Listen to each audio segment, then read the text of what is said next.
proof strategy is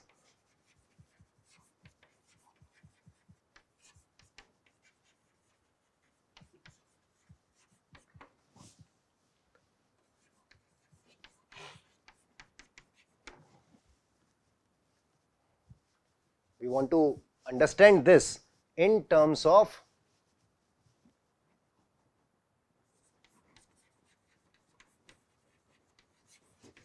structure of GF, and then we will say that this will imply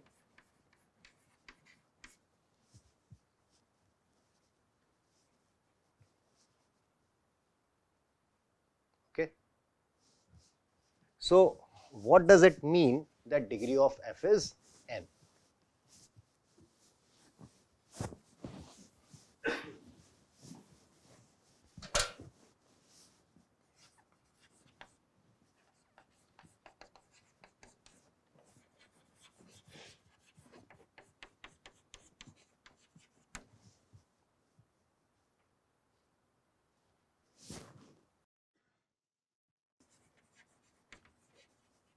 There is only one monomial of degree n. If the degree is n, then that monomial coefficient has to be non-zero, right? Okay. So what we have to do is say what is the coefficient of x1, x2, xn for a function, right? So let's say Pf is some constant plus some a1 x1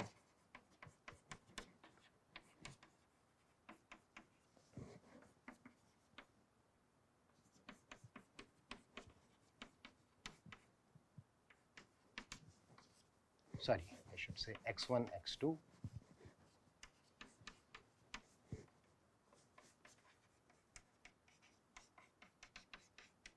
so A's are the coefficients and these are the monomials, right?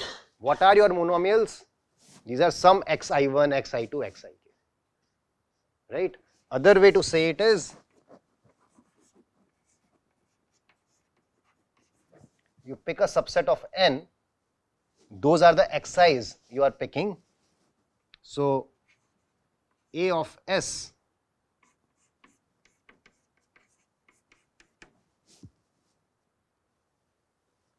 so what is your general monomial? Your general monomial is you look at a subset of n and multiply those xi's. What is x1, x2 as a monomial? Take the subset to be 1, 2. What is monomial x1, x5, x6? Take the set to be 1, 5, 6. Correct?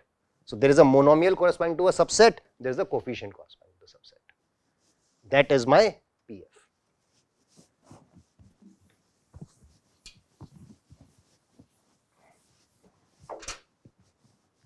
And what do I know? A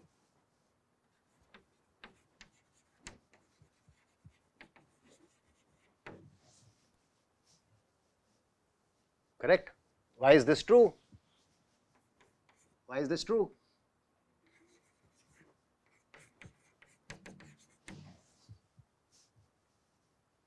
Right? Okay. And now, how should we capture this coefficient? Okay. In general, this coefficient capturing would be difficult, but actually it is known that if you think of these function as vectors, then these are called parities, these become orthogonal to each other. Okay. So, okay, I am kind of, okay, I have to do many more things here to make the things more rigorous, but what I can say is that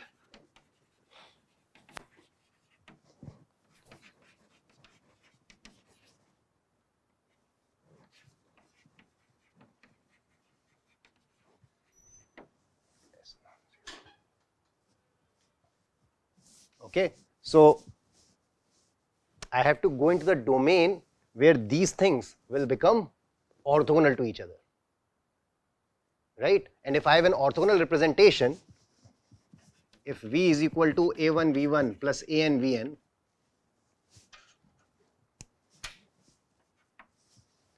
I tell you that V1 to Vn are orthogonal to each other. What is A1? V inner product, V inner product V1, right? This is what we are doing. Okay, so let me just say this. X1, X2, X. So I think all this will seem much more clear if I tell you that I will look at these functions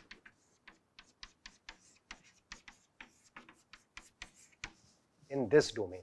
Actually, you convert 0 and 1 to -1 and 1. Okay, so number of ones being odd here transforms to product of these things being -1.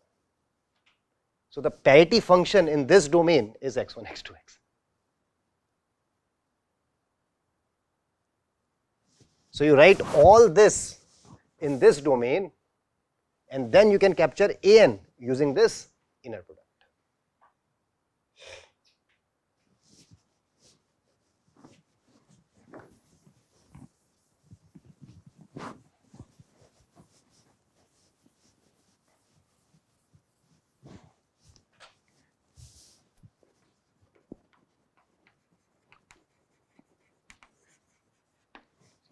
This implies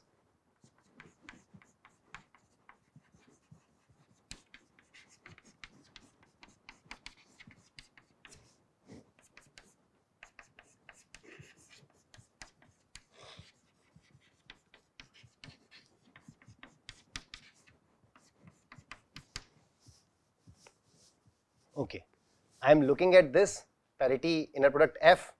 Notice all of them are in -1, 1 domain, right?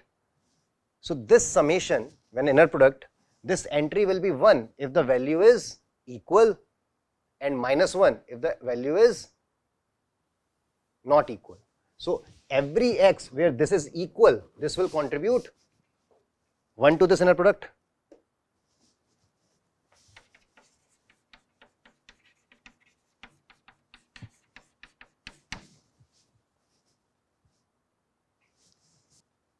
Inner product between two functions, I am defining it as inner product at entry wise summation, right? I think of it as 2 to the power n size vector, take the inner product,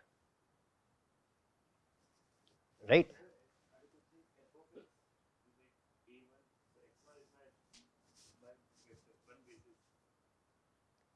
In -1, 1 domain. I have to do all this in -1, 1 domain. I have to look at, like, there is 1-to-1 correspondence between f from 0, 1 to the n to 0, 1 and -1, n to -1. So I think of my functions like this, write them like this. These things are going to be orthogonal, and then I take the inner product with this. What is the inner product? You write parity as 2 to the power n size vector, f as 2 to the power n size vector, take their inner product, right? So now if parity is equal to fx, this will give me 1 because either both are 1, both are -1. And if parity is not equal to fx, this will give me -1. And if this summation is non-zero, this means these two quantities are not equal, right? Okay, sounds good.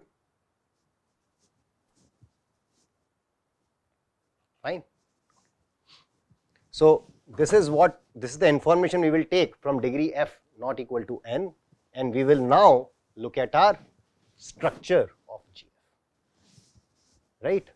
GF is a 0-1 matrix, right?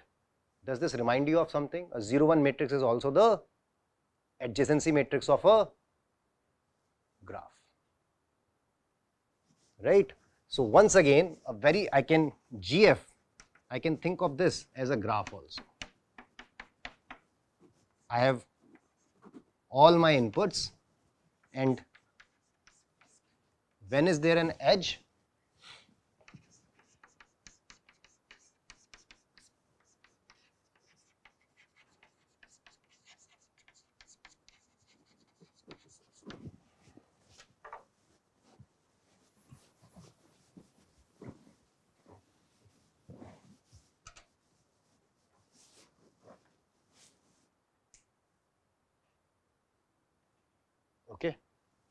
So, or even if, let's look at GF.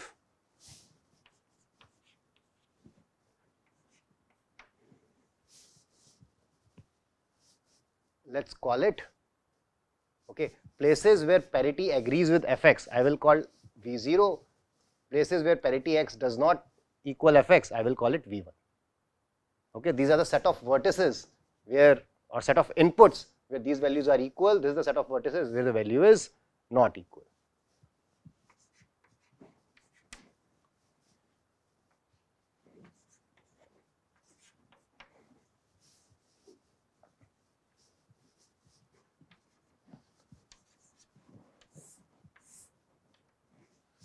Now look at this entry, right? Suppose x and y are at distance 1. Okay, if they are not at distance 1, then I know that this entry is 0, right? Do you remember the sensitivity matrix? Correct. So if this distance is not 1, then I don't need to care. If the distance is 1, what do I know about the parity?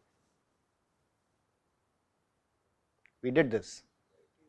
Parity is definitely different. Correct.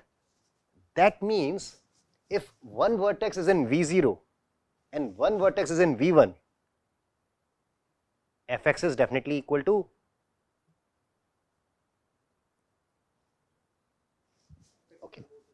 okay x y.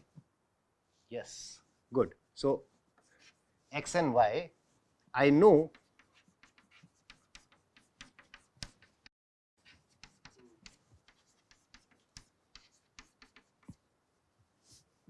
correct. If this is not equal and this is equal, if one of them is in V0 and one of them is in V1,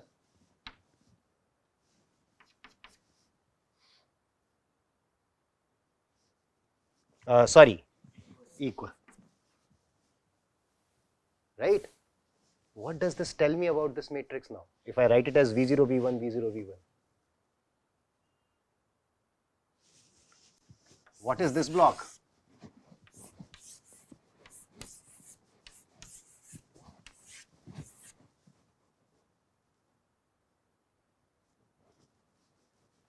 If a vertex is in V0 and V1 at a Hamming distance 1, they cannot have the function value being different, right? So then my matrix looks like this. Okay. Why do I want to write the matrix like this?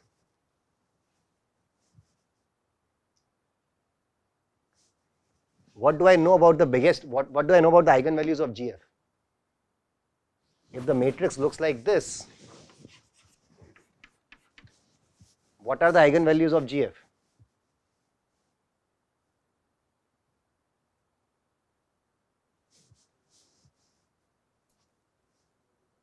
Yes. Good, this will revise your linear algebra very well. This is block diagonal, right? This is a matrix M, this is matrix N. This is called block diagonal, not completely diagonal, but any eigenvalue of M is going to be an eigenvalue of GF. I will just put the vector V and 0 at the nth place. Similarly, every eigenvalue of N is going to be an eigenvalue of M. I will put the vector here and 0 here. Dimension count is over. Number of eigenvalues of M are whatever plus this, I get the entire dimension. So what are the eigenvalues of GF? Eigenvalues of M, eigenvalues of M. Okay. I actually used a small result. If you are fanatic about linear algebra, these matrices are symmetric. So all the eigenvalues are actually present, are all present, right? There is this, you know about geometric multiplicity and algebraic multiplicity, all those complications are not there. There is a symmetric matrix, you can apply a spectral decomposition. V0, V0, right? So the GF xy is same as GF yx. right? So this has full spectral decomposition, this has full spectral decomposition, all those eigenvalues will combine to give the eigenvalues of GF. Okay. So this now becomes a very, very simple question. I don't know about simple, but a very straightforward question about a nice matrix. Okay. Anyway, okay. Now another thing. I look at x comma y. X and y are at Hamming distance 1. That means parity of x is different than parity of y. F of x and parity of, since it is in V0, then parity of x is equal to f of x. Parity of y is, that means this entry is going to be fx is not equal to fy. Right? So look at the sensitivity matrix of parity.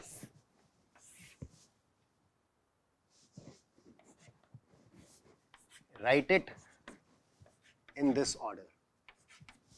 You remember every row had how many entries? N. Correct? What is GF now? I keep this block and this block exactly the same. I zero out this thing.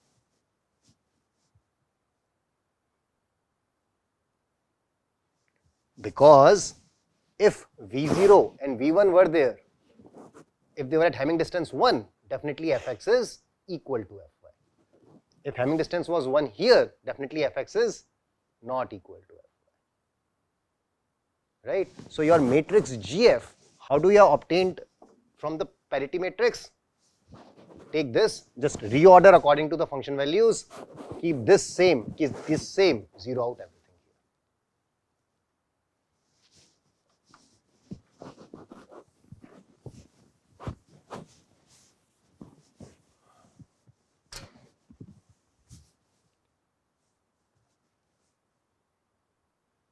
Okay. So actually the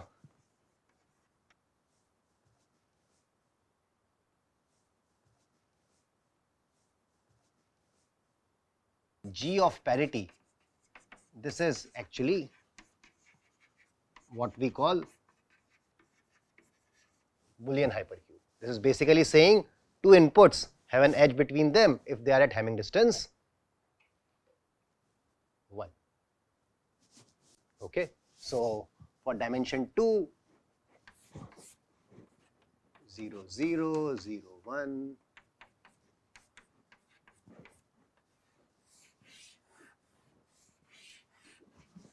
you get a square. Okay. If it is a 3 dimension, you will get a cube. If you get n dimension, you will get a Boolean hypercube as the graph. So I am calling this as a matrix as well as a graph interchangeably, but that is very clear. It's a adjacency matrix, so I can interchange between them. Good. Okay, good. So then, what does this say? If this is V0 and V1, this is same as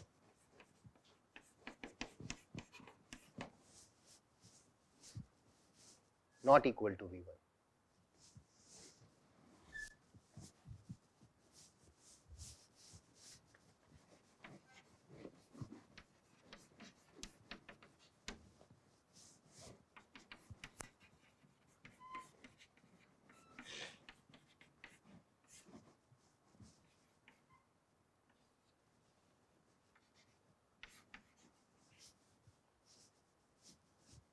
The sum of these is to the power n.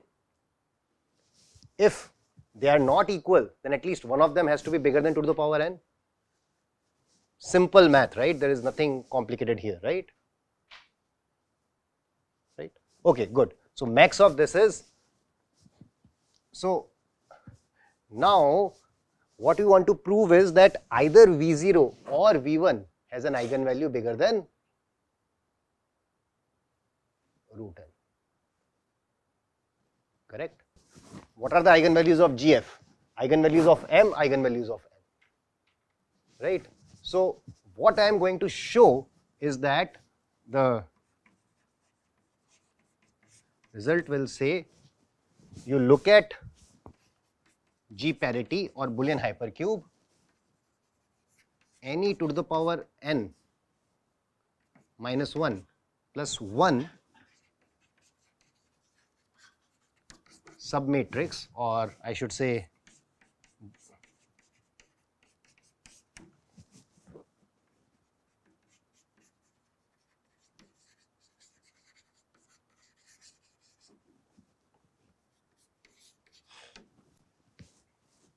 and this will imply your theorem.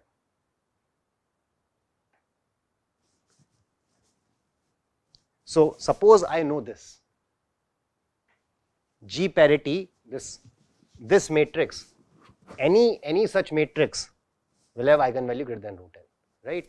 So now look at GF, either this is more than to the power n minus 1 plus 1, since f has full degree, either V0 or V1 is bigger than to the power n minus 1. That means either this submatrix has these many entries or this submatrix has these many entries. That means either this has eigenvalue bigger than root n or this has eigenvalue bigger than root n. That means GF has eigenvalue bigger than root n. So all that big question now we have reduced to studying the matrix of Boolean hypercube, the simple matrix G parity.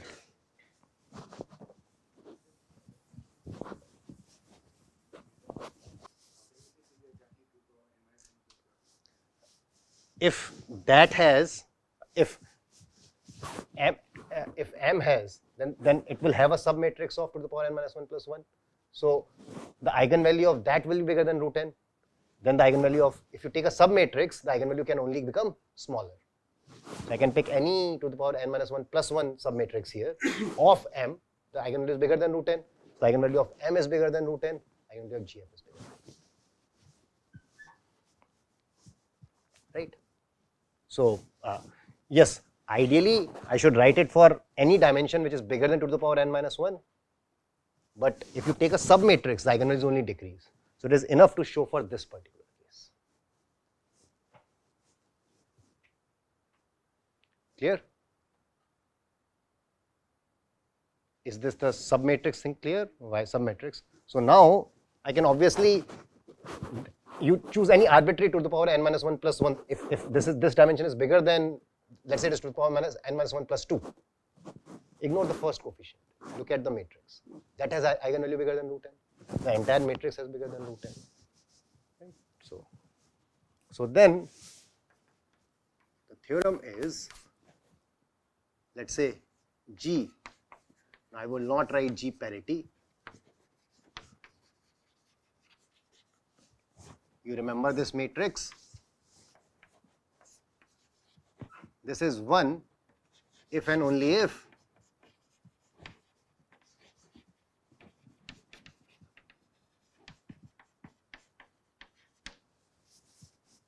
differ at a single place. Okay. Now, this is G. What we want to show is any submatrix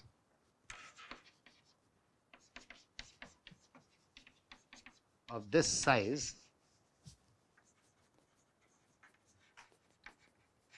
has eigenvalue, has n eigenvalue. There exists n eigenvalue which is bigger than root n, so the biggest eigenvalue is bigger than root n.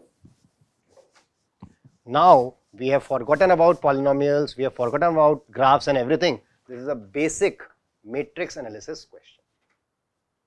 You have a 1-0 matrix, it basically corresponds to this graph, right? What I am saying is, if you pick to the power n minus 1 plus 1 vertices, then at least one eigenvalue has to be very, very big. Okay, notice to the power n minus 1 plus 1 is important. because if you take to the power n minus 1, let's take all the odd vertices which have number of ones as odd. They are at Hamming distance 2.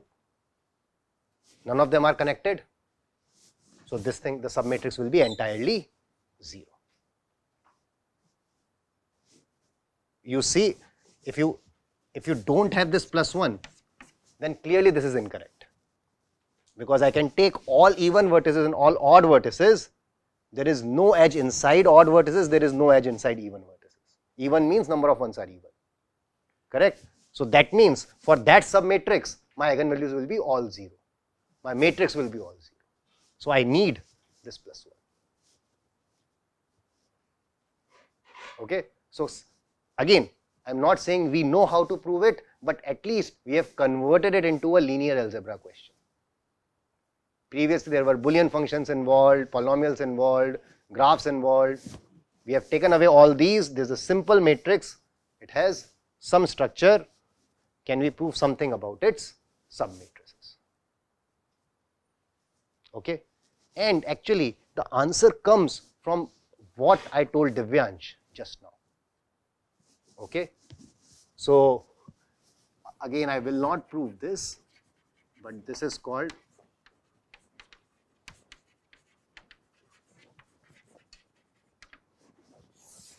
Cauchy's interlacing theorem.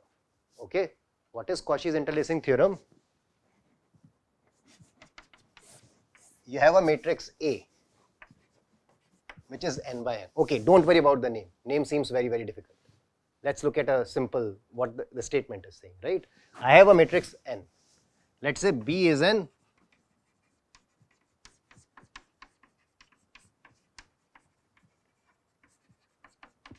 submatrix of A. Correct? What do I know? The biggest eigenvalue is bigger than the biggest eigenvalue of B. This is just not, when you take the submatrix, the eigenvalues go down, right?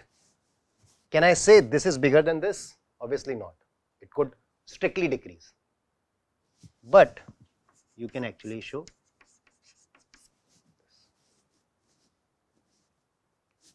And you can prove it. All of you who have taken linear algebra in your first year course can prove this very, very easily. The fundamental fact it requires, and I hope you don't, I don't need to prove it, you have two vector spaces of dimension n minus 1 and dimension 2. There has to be a vector common in it.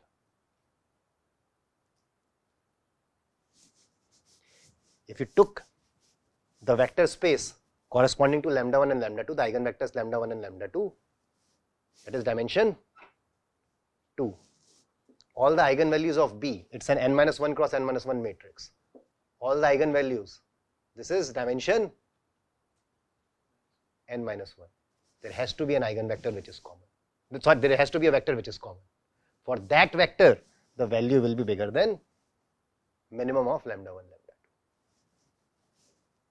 So again, this sounded very, very difficult, but this actually is very, actually the eigenvalues interlace.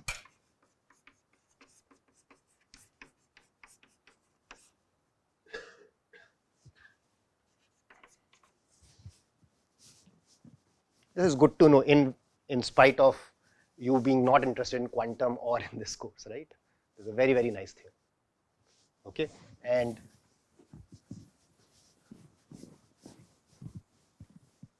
to make it nicer, if B is an n minus k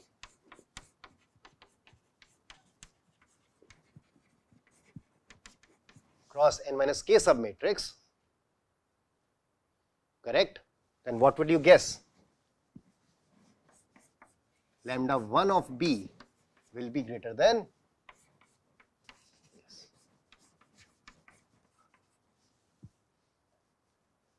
right, because the eigenvalues here will form an n minus k dimensional subspace.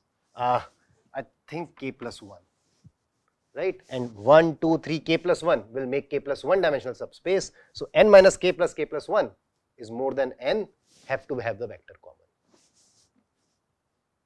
okay, and then so on and so forth.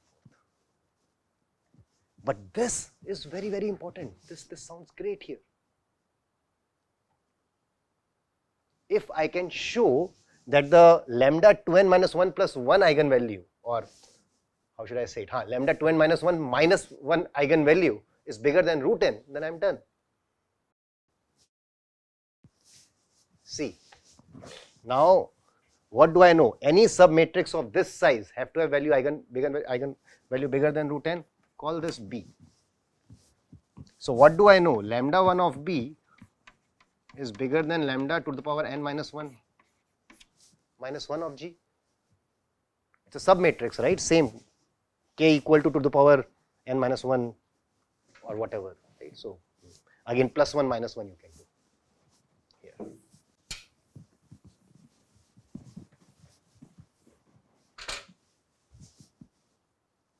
Okay. So actually this will be this, right? Plus 1, right? So then I just analyze the eigenvalues of G, and if it turns out that this, so I look at eigenvalues of G. How many eigenvalues are there? How many eigenvalues are there? Correct. If this eigenvalue is bigger than root n, my job is done. Then I know that every submatrix of that size will have eigenvalue bigger than this. So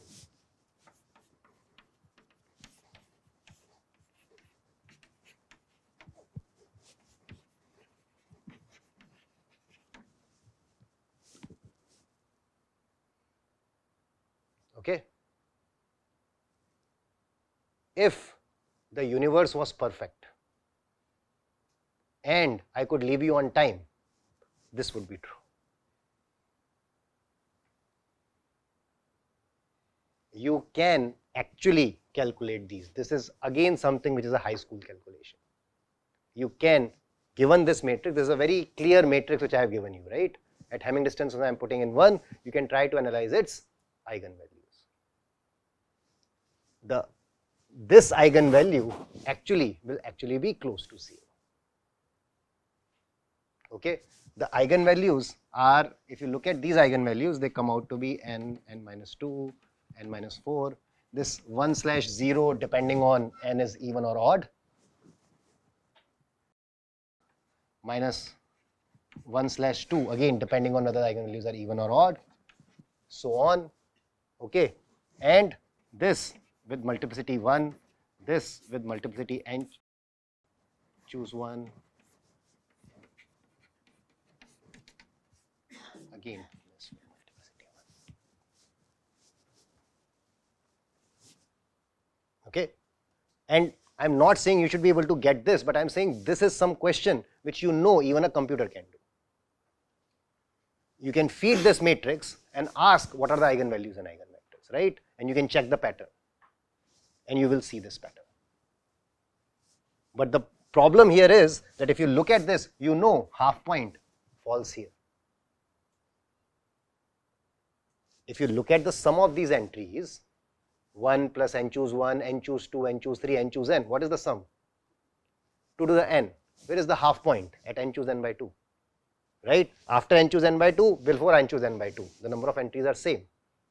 So lambda to the power n minus 1 of G is 0 or 1.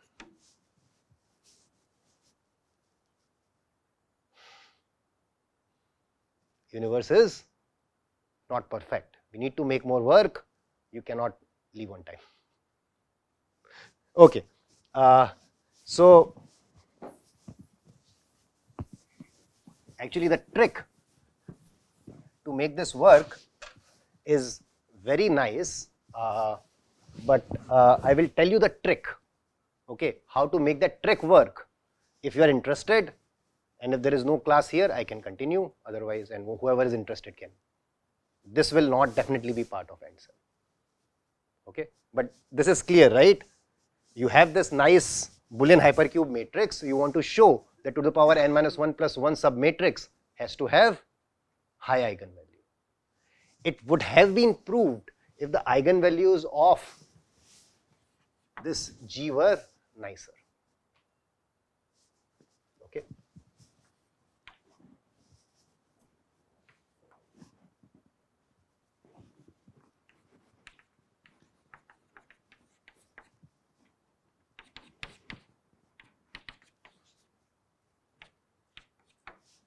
Something like that.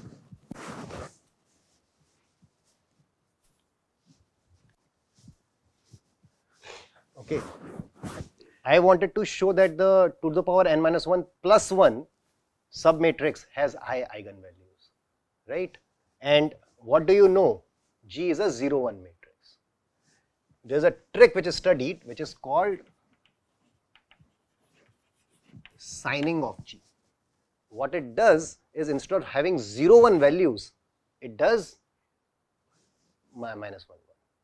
And what it does, when you change 1 to minus 1, your eigenvalues can only shrink.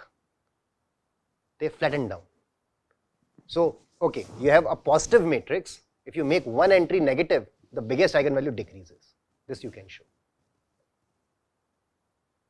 Okay, again, simple high school exercise. Okay, but what does the signing do? This kind of compresses the spectrum. So, what we are trying to do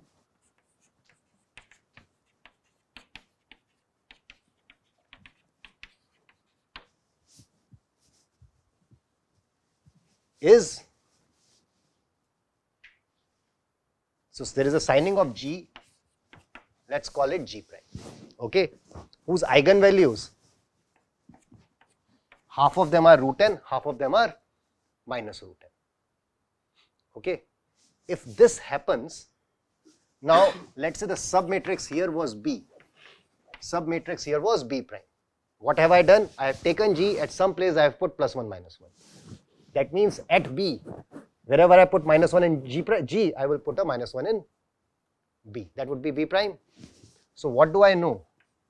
Lambda 1 of B is greater than lambda 1 of B prime, because I am just putting minus 1 plus 1. But now here I can apply Cauchy interlacing theorem, right? This has to be bigger than lambda to the power n minus 1 of G prime.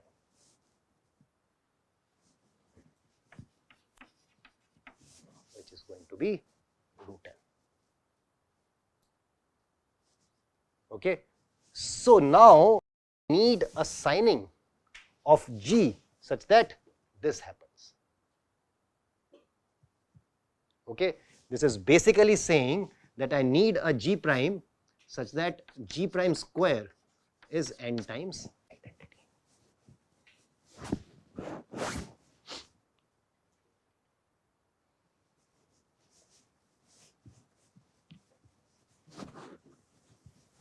So, what does G prime square equal to n times identity say? Every eigenvalue is either root n or minus root n. What are the eigenvalues of G prime square? Eigenvalue of G prime whole square, right? So that means if G prime is equal to n times identity, all the eigenvalues are either square root n or minus square root n.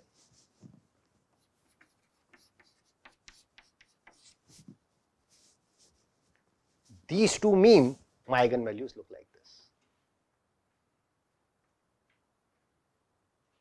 Trace of G prime is 0, right? Now I know that the eigenvalues look like this. So then the trick is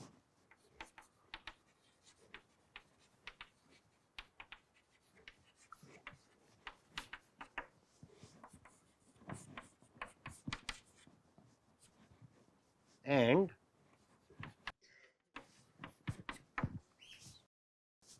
is n times identity. If you can do this, then for any submatrix B of G of dimension to the power n minus 1 plus 1, lambda 1 of B is greater than lambda 1 of B prime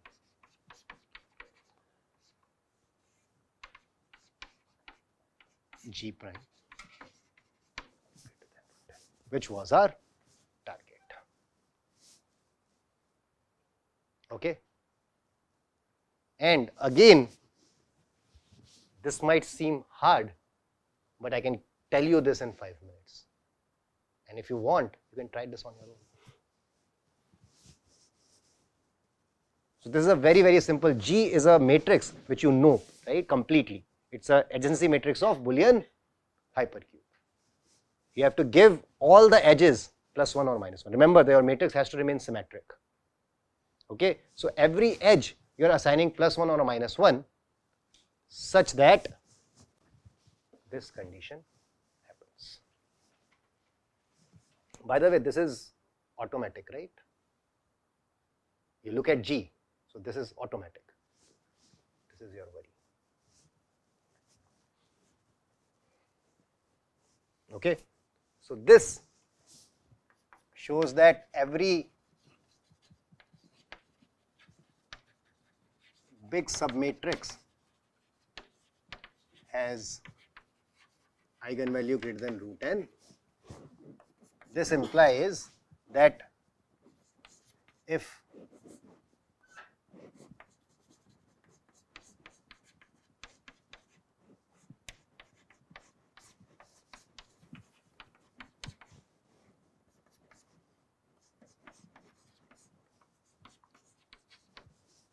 remember, what was the lambda of f? For apply from f, we got two partitions of in vertices v0 and v1. Correct? What was v0? Where parity agrees. What is v1? Where parity does not agree with f. And what we realized was that the lambda of f is lambda of this submatrix, maximum of lambda of this submatrix. But since one of them has bigger than this size, by this lambda f is bigger than that. But this implies that if degree of f is n,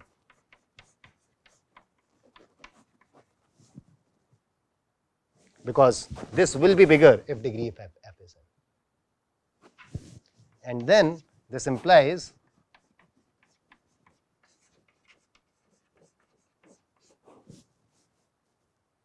this is because of the trick of taking f, converting into a full degree function. Degree does not decrease, lambda decreases. This was the first simplification we made, right? So this is for all f. This is same as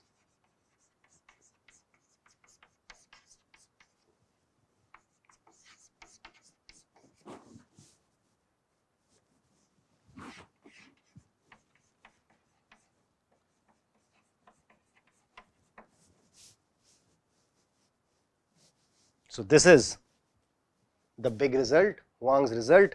This is our application for our purpose.